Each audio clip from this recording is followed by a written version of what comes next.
Salut à tous, j'espère que vous allez bien. Bienvenue dans ce jeu talk où nous allons parler du très attendu Assassin's Creed Brotherhood of Venice de chez Triton Noir. Est-ce que c'est bien, pas bien? Est-ce que l'attente sera récompensée? Tout, vous saurez tout juste après ce générique. Allez, c'est parti. En préambule de cette vidéo, je tiens à vous remercier puisque vous êtes de plus en plus nombreux maintenant à utiliser les liens Philibert, liens qui permettent d'augmenter la cagnotte de la chaîne et de la soutenir. Un grand merci à tous. Passons maintenant en revue Assassin's Creed Brotherhood of Venice, un jeu de 1 à 4 joueurs pour des parties qui avoisinent les 60 à 90 minutes pour une partie. Vous allez voir qu'il y a différentes petites parties à l'intérieur puisque c'est un jeu à campagne. C'est un jeu de chez Triton Noir, vous les connaissez peut-être un peu, c'est ceux qui ont fait V-Commando, qui a été vraiment très bien accueilli dans la communauté ludique et des joueurs. Et ici, ils reviennent avec justement la licence phare d'Ubisoft, à savoir Assassin's Creed. C'est un jeu qu'il faudra débourser à peu près 200 € pour la version figurine. Logiquement, vous devriez avoir, là c'est encore au conditionnel, eh bien une sortie boutique mais avec des standees, mais tout en gardant les figurines des 4 assassins à l'intérieur. Si vous ne connaissez absolument pas la licence Assassin's Creed de chez Ubisoft, eh bien sachez que c'est une guerre perpétuelle entre la liberté des assassins qui essaye justement de dénouer l'esclavagisme des Templiers sur le monde. Il faudra découvrir des secrets, il faudra mémoriser des séquences, pourquoi pas les synchroniser pour justement se remémorer les différents secrets venant justement à déjouer les plans machiavéliques des Templiers. Ici, on est sur l'arc narratif de Ezio Auditore, à savoir que vous n'allez pas jouer Ezio, mais vous allez jouer des assassins apprentis qui vont justement essayer Ezio dans sa tâche de conquête et surtout de détruire les Templiers. Mais vous allez avoir l'arc, on va dire, de prédilection qui est celui d'Italie, qui est le deuxième opus, si vous connaissez un tout petit peu la saga d'Assassin's Creed. Allez, on se fait un petit focus dessus. Voici ce que vous propose une boîte d'Assassin's Creed, je rappelle, disponible chez Triton Noir pour 200 € à peu près, de 1 à 4 jours, un jeu d'infiltration et d'assassinat. Vous allez avoir une map totalement dévoilée, map qui va vous être donnée avec le livret de campagne. Dans ce livret de campagne que je ne vais même pas ouvrir, juste comme ça, qui va vous donner justement des choses à faire, etc. Vous allez avoir des petites enveloppes comme ça cachées qui vont correspondre aux différents assassins. Daria, Claudio, Alessandra, ainsi que Bastiano, mais aussi des règles supplémentaires de chapitre en chapitre. Vous en avez à peu près, je pense qu'il y a 4.5, je crois, synchronisation, ce qui représente quand même une bonne trentaine d'heures. Moi, j'en suis à la 1.3 en termes de scénarisation et j'ai passé à peu près 18 heures dessus. Donc, vous voyez, j'ai même pas fini, il y a quand même matière à faire. Quand vous commencez, normalement, vous commencez en mode apprenti. Apprenti, c'est quoi? C'est que vous avez toujours vos assassins comme ça. C'est assassins de niveau moins que 0, carrément, mais qui ne vont pas avoir justement sur leur plateau le petit symbole d'assassin. C'est-à-dire que la lame cachée, vous voyez, il y a le petit symbole d'assassin et quand je suis apprenti assassin, je n'ai pas encore la lame. Mais là, nous allons dire, hop, nous sommes directement au niveau 0 avec Bastiano et avec la petite Daria qui se trouve ici. Alors, vous avez les figurines aussi qui correspondent bien évidemment aux apprentis. Vous voyez que là, on a la version féminine et on a aussi la version masculine qui doit traîner aussi quelque part, mais qui n'a pas grand intérêt puisque c'est uniquement cosmétique. À votre tour de jeu, vous pouvez faire différentes choses. Vous allez avoir des dés qui se trouvent ici, qui sont des petits cubes d'action. On en a 3 à son tour. On peut en sauvegarder ensuite un 4e, entre guillemets, soit pour une prochaine activation de 4 actions et non pas 3, ou alors pour une activation durant le tour des gardiens. Vous allez voir, ça a son importance. On commence toujours par résoudre, hop, je vais mettre ça comme ça. On commence toujours par résoudre avec une carte d'événement, la phase d'événement. On la lit, voilà, ménage de printemps, on peut tout de suite immédiatement retirer jusqu'à 4 corps n'importe où sur ce terrain. Donc on va la mettre ici et vous allez voir, il va y avoir une importance par la suite. Une fois que vous avez fait la phase d'événement, on a la phase des assassins.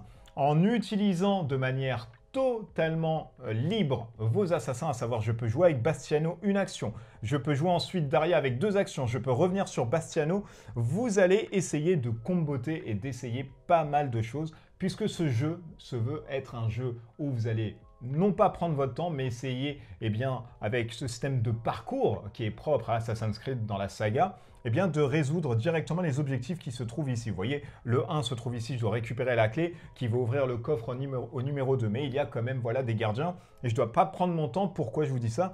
Puisqu'il y aura toujours des phases de renfort et si je n'ai plus de gardiens à mettre durant la phase de renfort dans une des catégories de gardiens, il y en a 2 ici, eh bien la mémoire est directement finie, je dois la refaire. Donc il ne faut pas prendre aussi son temps, il faut essayer de tuer quand c'est nécessaire. Donc à mon tour de jeu, par exemple, je joue Bastiano. Bastiano, pour un cube, va se mettre directement ici.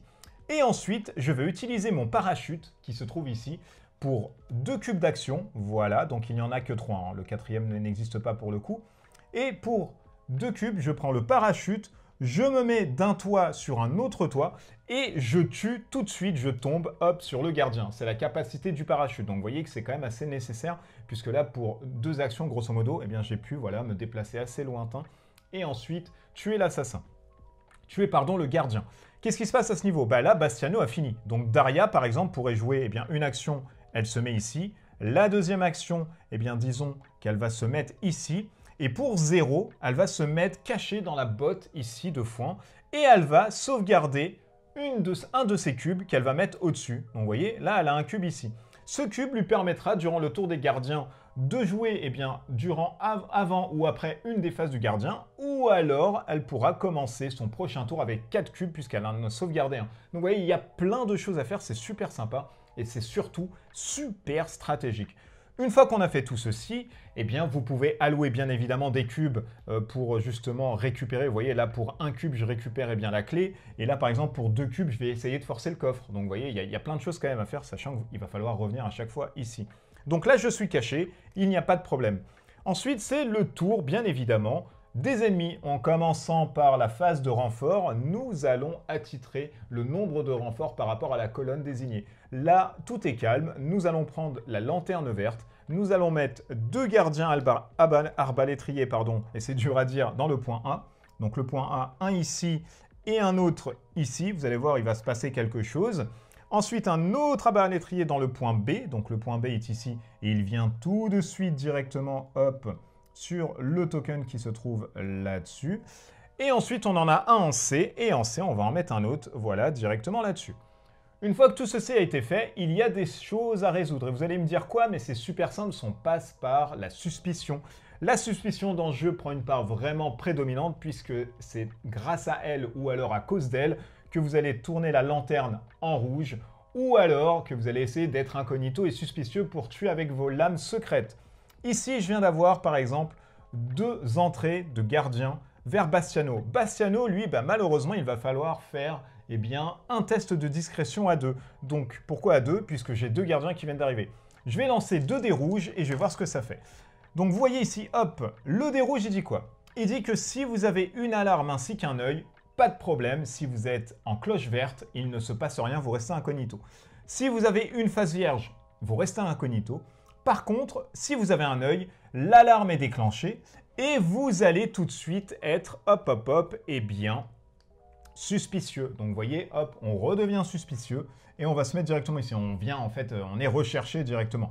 Par contre, Bastiano, lui, a une compétence. Si l'état d'alerte est rouge, eh bien on fait tous nos tests de discrétion comme si c'était eh bien le vert. Mais là, pour le coup, eh bien c'est pas de chance, on va directement être en rouge. Donc là, on ne pourra pas. Hop, je vous l'ai donné pour l'exemple, mais là, on va le remettre en rouge directement. À savoir que si Bastiano avait pu être eh bien, incognito avec les 2 tests, eh bien, vu qu'il y a un corps, ces 2 personnes vont aussi lancer les dés pour voir vraiment, voilà, là, hop, on remet encore une fois l'alarme. Donc, vous voyez que l'alarme, là, finalement, elle était activée. Donc là, déjà, ça commence très mal pour nous.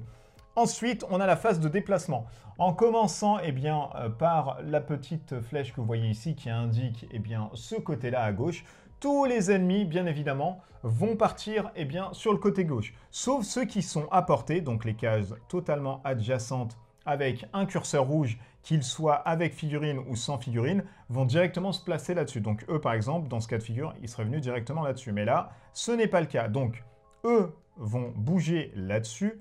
Lui, eh bien, il ne peut pas monter ici, vous voyez, donc c'est pas possible. Il n'y a pas d'échelle, donc il va rester là. Lui va se mettre là-dessus. Et lui, comme vous voyez, il n'y a pas d'échelle, il ne va pas pouvoir y aller. En plus, ils sont sur un point d'objection. Et les points d'objectif avec des figurines ne bougent jamais. Donc là, pour le coup, ceux-là ne vont pas bouger et ceux-là ne vont pas bouger. Ensuite arrive ce qu'on appelle la tatane, l'attaque. Donc là, on aurait pu attaquer, et eux aussi, mais Daria n'est pas suspecté, donc aucun problème. Par contre, les deux ici ont suspecté eh bien, notre petit Bastiano. Et c'est là où on va lancer les dés noirs qui correspondent justement eh bien, aux dés des méchants. Donc là, l'arbalétrier va lancer un dé, il y en a deux, on lance 2 dés et on regarde ce que ça fait. Oh là là, donc on voit 2 touches, je perds tout de suite 2 cubes. Et donc vous voyez, là, Bastiano, c'est un peu compliqué pour lui, donc il va falloir qu'il essaye, entre guillemets, de s'enfuir. Il va essayer de le faire, vous allez voir, ça va être un peu compliqué, mais il va tenter de le faire. Un nouveau tour commence, donc on va ensuite, hop, reprendre une carte, on nous dit que c'est la pleine lune, etc., que maintenant, eh bien, les ennemis vont bouger, eh bien, sur le côté droit, comme l'indique la petite flèche ici, donc on sait quand même que la patrouille va partir là-bas, et on va jouer directement avec Bastiano. Bastiano va prendre un cube et il va essayer de redevenir incognito. Il va se mettre directement ici. Normalement, il y a une poursuite.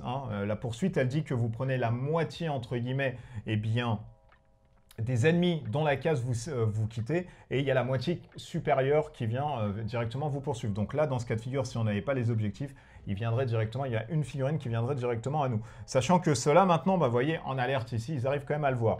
Donc là, un cube ici pour Bastiano pour s'enfuir, d'accord? Je vais ensuite prendre un cube ici, hop, par exemple, j'en ai 4 avec Daria, pour mettre une bombe tout de suite, hop, on va dire fumigène, par exemple, voilà. Celui-ci devient incognito, tout de suite. Par contre, on va laisser le petit curseur rouge ici, puisque c'est la dernière position connue de Bastiano. Hop, on va mettre tout ceci là-dessus. Voilà, bombe fumigène ici.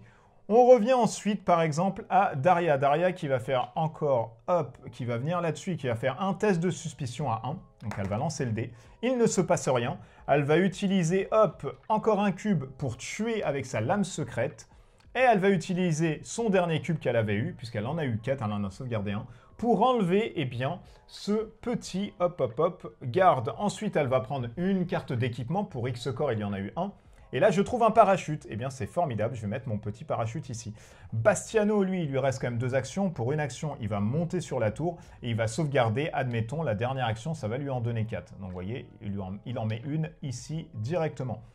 Arrive ensuite, eh bien, le tour des méchants. Donc, on va prendre une nouvelle carte. Là, on est avec le symbole alerte. Donc, on va générer, eh bien, un garde supplémentaire ici. Donc, voilà, on va prendre les gardes qui sont attitrés, qui sont là. Alors, j'en ai pas des autres, si ils sont là. Voilà, je les trouve.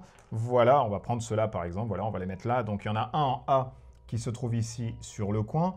Il y en a, donc lui est parti directement. Voilà, quand il a été découvert, il est parti. On en met un autre en B qui se trouve ici. Donc là, ça devient gardé. Vous voyez, c'est super quand même compliqué. On en met 3 en C. Et vous voyez que là, ça commence à aller vite. Donc 3 en C, hop, hop, hop, hop, hop. Ça commence à être dur, sachant que sur une case, on peut mettre jusqu'à 4 ennemis. Si on doit en générer, on ne peut pas. Et si on doit mettre des ennemis supplémentaires alors qu'il y en a 4, on ne peut pas. Et 2 en D. Donc en D, on n'en a pas. Ensuite, ils vont bouger sur le côté droit. Donc c'est le cas de figure ici. J'en mets un là-dessus. Et lui, je ne peux plus le bouger. Pourquoi? Parce qu'il y en a déjà 4 ici. Donc ce n'est plus possible. Donc vous voyez, ils sont déjà 4 ici. Hop, les Gypsy Kings, ce n'est pas possible. Eux, ils ne peuvent pas bouger parce que du coup, ils sont un objectif. Eux ne peuvent pas bouger. Par contre, lui va bouger. Il va se mettre directement ici. Encore un nouveau tour commence, etc. Vous allez faire grosso modo la même chose. Essayez de détruire les gens. Donc ça, vous voyez, hop, ça par contre, voilà, j'ai mal joué. Il y en avait 2 ici. Donc les 2 là viennent directement sur le côté où il y a eu le symbole et ils ne prennent même pas en compte le côté droit là-dessus. Donc voilà, on va faire tout ceci jusqu'à essayer de détruire pas mal de choses. C'est un jeu d'infiltration, encore une fois, d'assassinat. Il ne faudra pas rester sur le côté « oh oui, tiens, je fais ça », etc. Et puis surtout, jouer sur le côté « j'infiltre ». J'essaye vite de tuer les autres, puisque au fur et à mesure que des renforts vont venir, vous voyez que là, vous prenez à chaque fois les 3 pions, ils ne vont jamais bouger, il faudra les détruire. Donc utilisez pourquoi pas une bombe fumigène, pour utiliser ensuite vos lames, etc. Et de faire surtout attention à vos corps. Allez, on termine un peu sur le combat pour vous montrer grosso modo comment ça pourrait se passer. Admettons que là, voilà, on a ici, admettons, Daria. Daria, pour une action, elle va venir ici. Elle va faire un test, bien sûr, de suspicion, puisqu'elle est toujours incognito. Elle va lancer ses 3D. Là, elle se fait voir. Donc, hop, directement, l'assassin se fait voir ici. Hop, hop, hop. Nous allons ensuite, donc là ça fait un cube, nous allons ensuite attribuer un cube à Bastiano qui lui va faire pareil. Il va venir ici dans la botte de foin pour 0. Il va ensuite faire un test de suspicion. Ici, bah, hop, comme son nom l'indique, on est dans le rouge, donc il se fait voir. Il est en rouge ici. Et là, vous allez pouvoir combattre. Quand vous allez combattre, vous allez prendre eh bien, les capacités des épées que vous allez avoir. Alors bien évidemment, quand vous allez utiliser les épées, on vous donne en haut à droite ici. Si vous l'utilisez, vous faites bien évidemment du bruit. L'alarme est déclenchée et vous êtes visible. Là, de toute façon, on s'en fout, tout le monde est visible. On a envie de tuer un peu des gardes. Du coup, je vais allouer un cube à Bastiano et je vais allouer un cube à Daria et ils vont faire une attaque synchronisée. L'attaque synchronisée, c'est quoi? C'est-à-dire que là, pour, eh bien... En même temps, je vais lancer 2 dés pardon, avec l'épée commune de Bastiano et 2 dés avec Daria. Ce qui va me permettre, eh bien, pourquoi pas, de détruire l'ensemble des personnes ici à 2. Et c'est là où c'est vachement fantastique. Il y a plein de choses à faire, donc je lance. Donc vous voyez, pour chaque petite icône hit comme ça que vous allez faire, vous allez attribuer un dégât à un joueur ici. Donc là, pour le coup, on va les tuer. Si vous avez eh bien, ce côté assassin qui se trouve ici, vous allez infliger un dégât, mais vous allez faire la compétence aussi de l'épée commune qui se trouve ici. Et si malheureusement, eh bien, vous faites une riposte, eh bien, s'il reste des ennemis, ils vont pouvoir riposter. Donc là, pour le coup, dans ce cas de figure, j'ai tué tout le monde. Hop, hop, hop, je les couche directement. Et du coup, Daria va se dire, bah tiens, pour un, je vais enlever l'ensemble eh bien, de ces gardes. Je vais pouvoir piocher 3 cartes, donc une carte ici, une carte ici et une carte ici. Attention, vous pouvez avoir aussi des cartes de traîtrise qui vont vous faire ramener eh bien, des gens d'élite, donc attention non pas à pas fouiller. Par contre, vous restez en suspicion comme ça, il va falloir bouger. Donc, il reste un cube ici à Bastiano. Bastiano se dit, hop, moi, je vais monter ici sur la tour et je redeviens incognito. Par contre, je laisse mon petit token ici. Et Daria, elle a une compétence, quand elle n'a plus de cube, elle peut attribuer un autre cube. Daria va faire la même chose, elle va s'enfuir justement, et elle va laisser son cube ici pour le mettre là-dessus. Donc vous voyez comment ça se passe un tout petit peu le combat, c'est très simple. Et s'il y a des ripostes, bien sûr, vous prenez toujours les dés noirs, vous allez les lancer, et ça va vous donner à chaque fois soit des boucliers qui vont être absorbés par l'assassin, ou alors des hits qui vont vous permettre de détruire l'assassin. Une fois qu'un assassin est mort, il est dans une situation critique, vous avez jusqu'au prochain tour, à la fin du tour pour le soigner, sinon la mission est directement un échec. Allez hop, on dézoome et je vais vous donner mon avis là-dessus. Alors moi, c'est un jeu que j'attendais énormément et bien évidemment, on va commencer avec les points positifs du jeu, les choses qui m'ont vraiment plu à l'intérieur. Le premier point étant la thématique qui est fidèlement représentée dans ce jeu de plateau. Moi, j'ai toujours peur des jeux vidéo qui empruntent un tout petit peu eh bien, sur une théâtralisation des jeux de plateau. Eh bien, force est de constater ici, on est carrément dans le thème. On est dans le thème avec les notions, avec le design, avec les illustrations, avec bien évidemment le matériel qui est aussi un des points positifs du jeu et qui est de très bonne facture. Vous allez voir, il y a plein de figurines, il y a aussi de bonnes postures, etc. Donc, il y a plein de choses qui vous font penser que c'est un Assassin's Creed. Vous avez les codes, c'est-à-dire vous allez pouvoir assassiner, utiliser les bombes à fumigène, vous allez pouvoir sauter de toit en toit, vous avez la notion de parcours, vous avez un sentiment de liberté à l'intérieur qui s'en dégage, et vous allez avoir surtout ce gameplay, qui est un des points positifs majeurs du jeu pour moi, ce gameplay qui est orienté sur la coopération, donc vous allez pouvoir discuter, etc., mais surtout sur la stratégie, c'est une sorte de gros puzzle game où, tout comme V Commando, on essaye de pas trop mettre l'alarme, parce que vous l'avez vu dans l'exemple, si j'active l'alarme, bah forcément les renforts viennent de plus en plus vite, et je vous rappelle la règle que s'il n'y a plus de gardiens attitrés pour pouvoir les mettre sur le terrain, bah tant pis, vous recommencez votre partie. Donc vous voyez, c'est un peu compliqué, il va falloir prendre son temps, mais pas trop, puisque les renforts significativement vont faire ramener des gens, mais il va falloir aussi faire preuve de coordination, d'essayer de taper le moment le plus opportun, de prendre son temps, de temporiser. Donc ce n'est pas un jeu où on va assassiner tout le monde comme ça, non. C'est un jeu où on va prendre son temps, on va analyser un peu la situation, on va synchroniser pour voir s'il n'y a pas des coffres ou il n'y a pas des gardes supplémentaires qu'on n'aurait pas vu, etc., qui vont nous permettre justement eh bien, d'harmoniser un tout petit peu nos plans de manœuvre. Donc ça, ce sont les points positifs qu'on peut retrouver à l'intérieur. Alors bien évidemment, le matériel, j'y reviens parce que eh bien, c'est formidablement mis en scène et puis surtout, vous avez quelque chose de très quali en termes de matériel et de figurines. Il n'y a pas vraiment de truc à ébarber, c'est super détaillé. Donc pour du monobloc, c'est super appréciable. Vous allez avoir ce côté aussi d'Assassin's Creed historique, narratif, On va vous dire, bah tiens, ce personnage-là, sans vous spoiler, parce que c'est l'une des premières missions que vous allez faire, eh bien ce personnage-là, il a contribué en Italie à faire tout ceci, etc.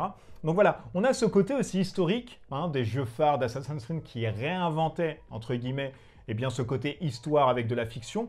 On l'a aussi là-dedans. Et c'est vachement appréciable quand vous êtes fanat de la série en se disant, bah tiens, il y a ce côté-là, il nous apprend que lui a fait un tel machin, il a vécu de temps à temps. Donc il y a plein de choses à faire. Une bonne replay value, entre guillemets, une bonne replay value, c'est une bonne campagne à l'intérieur, puisque vous êtes sur à peu près, je pense, une trentaine, quarantaine d'heures. Vous allez avoir des missions annexes qui vont vous permettre de connaître un peu plus le passé des assassins, pourquoi ils sont là, ils viennent d'où, etc.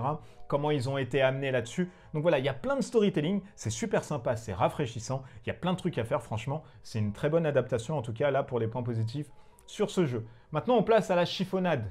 Eh bien évidemment, même si le jeu, franchement, offre pas mal de grandes choses, il n'en demeure pas moins qu'il y a des petites choses qui m'ont un peu chafouiné. Le premier étant, très sincèrement, ce côté où à 3 et 4 joueurs, je pense que pour la campagne, ça va être le grand foutoir. Pourquoi je vous dis ça? Parce qu'à 2, j'ai l'impression le jeu, en tout cas pour ma part, ça c'est vraiment un sentiment personnel, a été optimisé à 2 joueurs sur la campagne.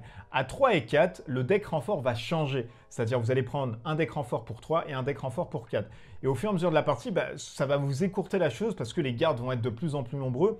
Et le plan de jeu, lui, va rester le même. C'est-à-dire, à 2 joueurs, vous avez tant de tuiles. À 3 joueurs, vous avez tant de tuiles. Donc, il ne va pas augmenter de manière exponentielle par rapport au nombre de joueurs. Là où le deck renfort, lui, va augmenter par rapport au nombre de joueurs et qui va vous faire ramener plus de mecs. Parce que forcément, vous couvrez plus de terrain. Et c'est vrai que ce côté-là m'a dérangé. Je me dis, tiens, il y a un effet de rush et c'est vite le bordel autour de la table. Alors, bannissez directement le fait de jouer 4 assassins pour un joueur. Moi, je joue toujours 2 parce que c'est super opti, vous pouvez faire plein de stratégies et c'est très sympa. À 4, c'est vite le bordel, usine à gaz, et franchement, on perd un peu dans ses comptes. Il y a plein de trucs qui vont pas. Voilà, il y a un côté où on se prend un peu la tête pour pas grand-chose. Donc voilà, moi, je pense le côté 3-4, dans ce jeu, c'est un petit peu laborieux et surtout, ça vous écourte un peu les parties sur la campagne, encore une fois. Après, pour vous amuser, vous pouvez faire du one-shot comme ça, ouais, pourquoi pas, mais moi, j'ai pas de très bonne sensation, en tout cas, pour 4 assassins autour de la table.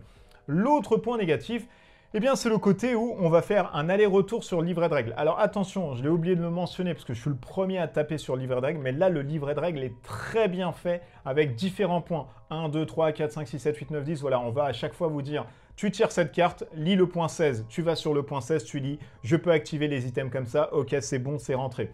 Tu arrives sur un toit, comment tu peux assassiner? Hop, point 12. Point 12, tu assassines comme ça. Ok. Tu vas dans la cachette, comment tu peux te mettre dans la cachette? Point 15, ok. Donc il y a plein de trucs. Alors, le tutoriel est bien fait, tout comme le jeu vidéo, mais à un moment donné du jeu, ça va vous casser votre rythmique dans le jeu. C'est-à-dire que vous allez lire en disant « Ah ouais, point 15, allez, je reprends point 15, ok, on me dit ça. » Ensuite, vous allez faire 2-3 actions. J'arrive au point 16. Le point 16, finalement, on te dit de reprendre la règle parce que c'est une nouvelle règle. Ok, je reprends point 16. Et il y a ce système de fractionnement dans les débuts de partie, puisqu'à la fin, forcément, vous savez tout. Donc là, à partir du 1.2, déjà, vous n'avez plus tellement de règles, vous jouez sur différents plans, donc il y a plein de trucs à faire, c'est sympa, mais on vous donne plus de gros points de règles. Donc voilà, à partir du 1.3, 1.4, on est déjà assez rodé, c'est uniquement des cartes équipements qui viennent renforcer les événements et les cartes équipements, donc voilà, il n'y a pas trop de soucis, mais au début, les va-et-vient, c'est un peu tonitruant et c'est un peu compliqué, donc il y a ce point-là qui est un peu noir dans ce jeu. L'autre point négatif que j'ai pu trouver à l'intérieur, alors c'est le côté du matériel. Vous allez me dire, mais c'est pas possible qu'il nous raconte, il nous dit qu'il y a un formidable matériel, et là il revient sur les figurines. Alors oui, c'est plus précisément sur les figurines. Pourquoi? Puisque maintenant, on a l'habitude de voir sur un format de figurine, à savoir par exemple le gardien arbalétrier, d'avoir 3 ou 4 postures différentes. Là, malheureusement, eh bien, c'est un clonage que vous allez avoir sur des catégories, c'est-à-dire toutes les mêmes postures pour un garde. Et c'est totalement dommage et ça nous sort un tout petit peu de l'immersion où on se dit « Ah, on aurait aimé avoir un arbalétrier qui pointe quelqu'un, un arbalétrier qui soit accroupi ou un arbalétrier qui appelle ses potes, puisque voilà, ça nous renforce un tout petit peu la chose. » Alors bien évidemment, si vous passez à un autre soldat et un autre gardien comme les trackers, etc., bien évidemment que les postures vont changer, la figurine aussi, Dieu merci d'ailleurs, ce ne sont pas les mêmes pour tous. Mais voilà, on aurait aimé avoir ce sentiment où ne pas avoir affaire par exemple à un jeu qui date de l'époque Conan, à savoir 2014-2015, où on a une structure pour uniquement un gardien, c'est-à-dire voilà, tous les lanciers sont pareils, tous les machins sont pareils. On a ce sentiment voilà, de ne pas avoir un truc évolutif entre guillemets à l'intérieur. Et dernier point négatif que j'ai eu pour ma part, mais ça c'est plus une anticipation sur l'avenir et ça commence un peu à me trotter. Voilà, j'ai pu faire une 18 heures de jeu, j'ai pas de lassitude, il n'y a rien qui se fait, je suis hyper content. voilà, le côté noir un peu que j'ai quand je commence des parties, c'est la mise en place. Il faut tout changer, il faut refaire à chaque fois la map, etc. Il faut chercher les tuiles. Donc ça, c'est vrai, c'est un peu rébarbatif, mais bon, ça a le mérite d'exister dans tous les jeux, entre guillemets. Mais là, on sent un peu plus, parce que voilà, on essaye un peu d'activer à chaque fois la chose. Et ça vous permet eh bien, de se donner un peu une idée en se disant, voilà, après les 40 heures de jeu, est-ce que je vais revenir forcément sur la campagne? Pourquoi je vous dis ça? Puisque c'est des enveloppes scellées, donc il y a énormément de surprises lors de votre premier run. Mais lors du deuxième run, bien évidemment, vous pouvez recommencer parce que vous n'avez pas utilisé cette option, parce que bah, voilà, vous avez récupéré l'autre repère au lieu de l'autre. Et voilà, je ne vais pas trop vous spoiler sur les repères parce qu'il y a des choix à faire. Vous pouvez recommencer là-dessus. Mais il n'y a plus l'effet de surprise en vous disant, quand tu synchronises, à ce moment-là, eh bien, il y a plein de trucs qui t'offrent à toi et tu ne les voyais pas auparavant. Donc on a ce côté surprise qui part. Alors bien évidemment, c'est rejouable, mais voilà, je me dis que passer 40 heures, revenir dessus, je pense que pour ma part, ça sera compliqué. Donc voilà, il y a ce côté-là où de reviens-y, je ne pense pas y revenir en tout cas. Après avoir vu les points positifs et négatifs, qu'est-ce qu'il en ressort finalement de cette Assassin's Creed Brotherhood of Venice? Eh bien, c'est un excellent jeu, c'est une excellente surprise pour moi. Pourquoi? Parce que très sincèrement avec vous, quand j'ai demandé à Triton Noir eh bien, une boîte presse comme ça pour vous la présenter, j'étais super sceptique. Pourquoi? Parce que moi, j'ai en tête Resident Evil, j'ai en tête Gears of War ou très sincèrement, les jeux, bah, je ne me retrouvais pas vraiment dans la sensation du jeu vidéo. Et c'est vrai qu'Assassin's Creed, moi, c'est des jeux que j'ai vraiment poncé. Et je voulais retrouver ce côté assassinat. Je me cache, je monte sur les toits, la notion de parcours, la notion des bombes fumigènes, l'assassination à deux, voilà, exact. Et je me suis dit, comment je vais retrouver le truc? Est-ce que vraiment je vais retrouver la chose? Et franchement, j'ai eu de très bonnes sensations à l'intérieur. J'ai retrouvé tous les codes que faisait eh bien, cette licence d'Ubisoft super phare d'Assassin's Creed. On se cache dans les bottes de foin, on fait le saut de la foi du haut d'un clocher, on peut assassiner les gens eh bien, dans une cachette et hop, on le récupère en même temps. On peut ensuite cacher les corps parce que c'est super important, si on les cache pas, c'est la misère, il y a une alerte. Voilà, tous les codes qui ont fait le succès d'Assassin's Creed, vous les retrouvez à l'intérieur. Donc ça, c'est vachement génial. Il y a une bonne replay value pour le coup. Enfin, replay value. Quand je dis replay value, c'est plus une bonne base de jeu, hein, parce qu'on en a quand même, je pense, une bonne quarantaine si vous prenez vraiment le temps d'analyser, etc. Tout dépend de comment vous allez faire. Si vous allez perdre le scénario, il faudra le refaire, bien évidemment. Donc voilà, ça rajoute, entre guillemets, de la rejouabilité là-dessus. Vous avez le côté de 100% de synchronisation, tout comme le jeu vidéo. Tuer quelqu'un dans une cachette dans cette mission vous permet d'avoir un sticker supplémentaire. Donc là, les stickers, c'est uniquement des succès, quoi. Vous les collez à la fin de la campagne et ça vous permet voilà, d'avoir des trucs pas supplémentaires, mais en se disant, voilà, sur certaines options, des fois, vous allez gagner un succès en plus, machin, sur des missions annexes. Vous avez le côté évolutif de vos assassins. Ça, c'est très bien, puisqu'au fur et à mesure que vous allez augmenter de l'expérience qui va venir avec des tokens d'objectifs ou des coffres, eh bien, à un moment donné du jeu, vous allez augmenter de niveau. Quand vous augmentez de niveau, vous allez gagner des aptitudes supplémentaires. Donc ça, c'est vachement intéressant. Par contre, si votre assassin meurt, vous recommencez, et bien là, du coup, vous reprenez un apprenti, etc. Vous le refaites remonter. Donc, il y a plein de choses intéressantes. Voilà, il y a une courbe d'apprentissage qui est très sympa. Le livret est bien fait. Les figurines, elles sont sympas. Il y a plein de trucs à faire. Moi, j'aime beaucoup le côté infiltration et assassinat. Il faut le jouer que comme ça. C'est pas un zombicide, vous allez tuer tout le monde. Non, de toute façon, dès que vous tuez tout le monde, tout comme V Commando, à un moment donné, vous allez voir que il y a trop de personnes et vous allez crever assez facilement. Donc voilà, il faut vraiment prendre son temps, analyser la situation, tout comme un assassin est tapis dans l'ombre, et essayer de taper là où c'est le moment le plus opportun.